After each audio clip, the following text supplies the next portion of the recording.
வணக்கம் மக்களே, நாம் இன்னைக்கு எங்கே வந்திருக்கோம் பார்த்தீங்கன்னா 3F ஆயில் ஃபார்மிங், அதாவது ஆயில் பழம் சாகுபடி எப்படியெல்லாம் பண்ணலாம் அப்படின்னு நான் உங்களுக்கு ஆல்ரெடி வீடியோ சொல்லியிருந்தேன். அதில் இன்டர்கிராப் மெத்தட் மூலமாக நம்ம என்னென்ன பயிர் பண்ணலாம், நெக்ஸ்ட் வந்து அதுக்கு வாட்டர் சோர்ஸ் எப்படி பண்ணலான்னு நான் சொல்லியிருந்தேன். இருந்தாலும் அதை நான் இப்போது ஆல்ரெடி பண்ணிட்டு இருக்கேன் ஒன்று, அதை காட்டுறதுக்காக தான் இந்த வீடியோக்குள்ளே வந்திருக்கோம். வாங்க வீடியோக்குள்ளே போகலாம்.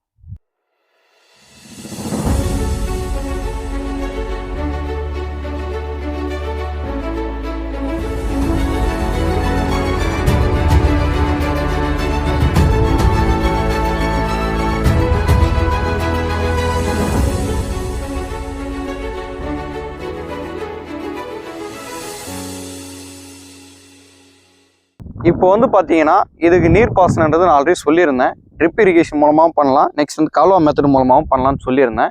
கால்வா மெத்தட்னா இதுதான். வறுப்பு ஓரம் ஃபஸ்ட்டு ஒரு மெயின் காவா, அதாவது மெயினாக தண்ணி மொத்தமாக போகக்கூடிய ஒரு வழியை உருவாக்கணும். நெக்ஸ்ட் வந்து அது மூலமாக நம்ம வந்து சப்டிவேஷன், அதாவது அடுத்தடுத்து ஒவ்வொரு லைன் பை லைனாக நம்ம பார்க்குற மாதிரி நம்ம வந்து உருவாக்கணும். கால்வா மெத்தட் தான். அதுலேயும் வந்து சப்டிவேஷன் மாதிரி. இப்போ இந்த ஸ்ட்ரைட் பார்த்தீங்கன்னா இந்த செடி வந்து ஒன்று அடுத்து ஒன்று இருக்குல்ல, இந்த லைன் ஃபுல்லாக ஒரு 7 செடி இருக்கும். அப்போ இந்த ஒரு மரம் நம்ம திறந்து விட்டோம்னா தண்ணி ஒன்று மாற்றி அப்படியே அந்த லாஸ்ட் வரைக்கும் போகும். அப்படி தான் இதுக்கு வந்து நீர்ப்பாசனம் நம்ம செலுத்த முடியும். மொத்தமாக அப்படியே நம்ம விட்டோம்னா நீர்ப்பாசனன்றது நம்மளால் பண்ண முடியாது. அது மிக லேட் ஆகும், ரொம்ப நேரம் ஆகும். சில பேருக்கு வந்து தண்ணி பிரச்சனையும் இருக்கும். ஸோ இந்த மாதிரி கால்வா மெத்தட் மூலமாக நம்ம செஞ்சோம்னா நம்மளுக்கு குறைஞ்ச இதுலேயே தண்ணி வந்து நீர்ப்பாசனன்றது நம்ம பண்ண முடியும். அதனால தான் இந்த மெத்தட் நான் ஃபாலோ பண்ணிட்டு இருக்கேன். நீங்களும் இந்த மெத்தடே ஃபாலோ பண்ணலாம், ஒரு பிரச்சனையும் இல்லை. பெருசாக ஒன்றும் இல்லை, ஒரு மாதத்துக்கு ஒரு வாட்டி அந்த காவை வந்து நம்ம க்ளீன் பண்ணுற மாதிரி இருக்கும். பெருசாக அந்த பில்லுங்கெல்லாம் கொஞ்சம் வந்திருக்கும், அது மருந்தடிச்சோ இல்லை நம்ம ஆள் வச்சு கூட செதுக்கி அந்த காவை க்ளீன் பண்ணிட்டோம்னா நீர்ப்பாசனன்றது கரெக்டாக போயிட்டே இருக்கும். இதுக்கு இடையில் இந்த இருக்கிற கேப், அந்த செடி அந்த லைன்லேருந்து இந்த லைன் வரைக்கும் இருக்கிற கேப்பில் நம்ம வந்து எதோ வேணாலும் பண்ணலாம். அதாவது இன்டர்கிராப் மெத்தட்னு உங்களுக்கு சொல்லியிருந்தேன் இல்லையா, அந்த மாதிரி ஏதோ வச்சு ஒரு பயிரை வந்து நம்ம வந்து உள்ளே செலுத்தி பண்ணிகிட்டே இருக்கலாம், ஒன்றும் ஆகாது. நீர்ப்பாசனம் அதுக்கு தேவையான போது அந்த கால்வா மூலமாக நம்ம கட்டிட்டு நெக்ஸ்ட் இந்த இன்டர்கிராப்புக்கு தனியாக நம்ம நீர்ப்பாசனம் பண்ணோம்னா இந்த மடவை திறந்து விட்டோம்னா இந்த லைன் மொத்தம் பாயும். அப்படி தான் நம்ம வந்து இதில் நீர்ப்பாசனன்றது பண்ண முடியும். அந்த மாதிரி தான் நான் வந்து இங்கே நீர்ப்பாசனம் பண்ணிட்டு இருக்கேன். இல்லை நான் வேற மெத்தட் கூட ஃபாலோ பண்ணலான்னா ஒரே இது மெத்தட் தான், ட்ரிப் இரிகேஷன். அதையும் நீங்கள் வேணால் பயன்படுத்திக்கலாம். என்ன கேட்டிங்கன்னா இதுதான் பெஸ்ட்டாக இருக்கும். ஏன்னா நீங்கள் இதை பண்ணும்போது என்ன ஆகுன்னா இன்டர்கிராப் மெத்தட் மூலமாக நம்ம விவசாயம் பண்ணுறோம்ல, அதுக்கும் சேர்த்து நீர்ப்பாசனன்றது இதில் சுலபமாக நம்ம நீர்ப்பாசனம் பண்ண முடியும். பட் ட்ரிப் இரிகேஷன் வரும்போது என்ன ஆகுன்னா இது குறுக்குலெல்லாம் பைப் இருக்கும், டிராக்டரை விட்டு நம்ம உழுவும் போது என்ன ஆகுன்னா அதெல்லாம் டேமேஜ் ஆகிரும். அதனால அதை விட இது பெஸ்ட் மெத்தட். ஏன்னா கால்வான்றது பெருசாக ஒன்றும் இல்லை, அதையும் சேர்த்து உழுதுட்டு நெக்ஸ்ட் ஒரு 4 பேர் கூப்பிட்டு நம்ம காவா ஈஸியாக போட்டுடலாம். அதனால இந்த மெத்தட் நல்லா இருக்கும், நீங்கள் யூஸ் பண்ணலாம். ஓகே, இதுதான் உங்களுக்கு பெஸ்ட் மெத்தட். நெக்ஸ்ட் வந்து என்ன பார்த்தீங்கன்னா இன்டர்கிராப்ன்றது இதில் பெருசாக ஒன்றும் இல்லை. இதுக்கு இடையில நம்மளால என்னென்ன பயிர் பண்ண முடியுமோ, அதாவது அதே சொல்லியிருந்தேன், நான் கம்பு போட்டிருந்தேன், அதை பண்ணிட்டு இருந்தேன், அதுக்கப்புறம் தான் இப்போ உழுது விட்டுருக்கேன். நெக்ஸ்ட் இதில் இன்டர்கிராப் மாதிரிமா வேற ஒரு பயிர் பண்ண போகிறேன், கால்வா போட்டுட்டு உங்களுக்கு வீடியோவில் காட்டுறேன்னு சொல்லியிருந்தேன். அதுதான் இப்போ பார்த்துட்டு இருக்கோம். நெக்ஸ்ட் வந்து இன்டர்கிராப் பண்ணும்போது நான் வந்து இப்போ எள்ளுன்றது ஒன்று இறைச்சிருக்கேன். இது வந்து மாமூலாக வந்து பெருசாக ஒன்றும் இல்லை, இன்வெஸ்ட்மெண்ட் கம்மி தான்.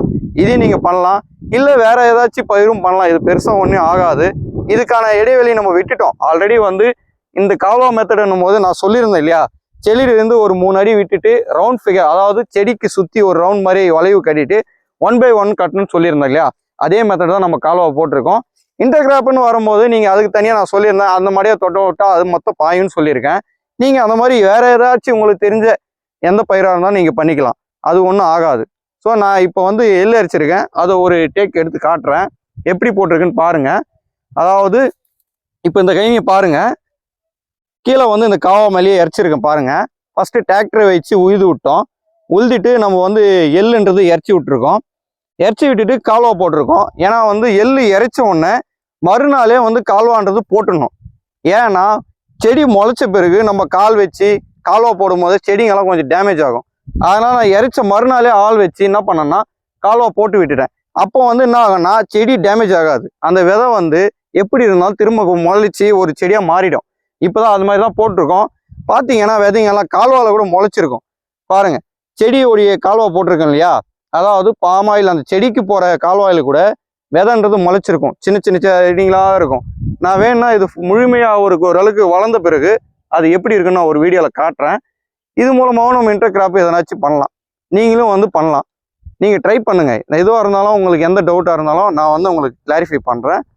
ஸோ நீங்கள் தயங்காமல் பண்ணலாம். இதில் ஏதாச்சும் உங்களுக்கு டவுட் இருந்தால் கமெண்ட் செக்ஷனில் கமெண்ட் பண்ணுங்கள், நான் உங்களுக்கு எக்ஸ்பிளைன் பண்ணுறேன். ஒருவேளை உங்களுக்கு இதே மாதிரி வேற ஒரு பிளான்ட்டோட டீட்டெயில்ஸ் வேணும், நான் அதை பற்றி தெரிஞ்சுக்கணும்னு நினைக்கிறீங்களா, நீங்கள் கமெண்ட் செக்ஷனில் அதையும் கமெண்ட் பண்ணுங்கள். நான் உங்களுக்காக அந்த வீடியோ அது என்ன அதோடைய டீட்டெயில்ஸ் மொத்தத்தையும் நான் உங்களுக்காக எடுத்து அப்லோட் பண்ணுறேன். மறக்காமல் நம்ம சேனலை சப்ஸ்கிரைப் பண்ணிக்கங்க, அப்படியே பெல் ஐக்கனை தட்டி விட்டுருங்க. உங்களுக்காக அடுத்தடுத்த வீடியோ போடுறதுக்காக நான் ரெடியாக இருக்கேன். நீங்கள் பண்ண வேண்டியதெல்லாம் நம்ம சேனலை சப்ஸ்கிரைப் பண்ணுங்கள், லைக் பண்ணுங்கள், அப்படியே நம்ம சேனலை கொஞ்சம் சப்போர்ட் பண்ணுங்கள். நெக்ஸ்ட்டு அடுத்த வீடியோவில் உங்களை நான் சந்திக்கிறேன். Tata, bye by.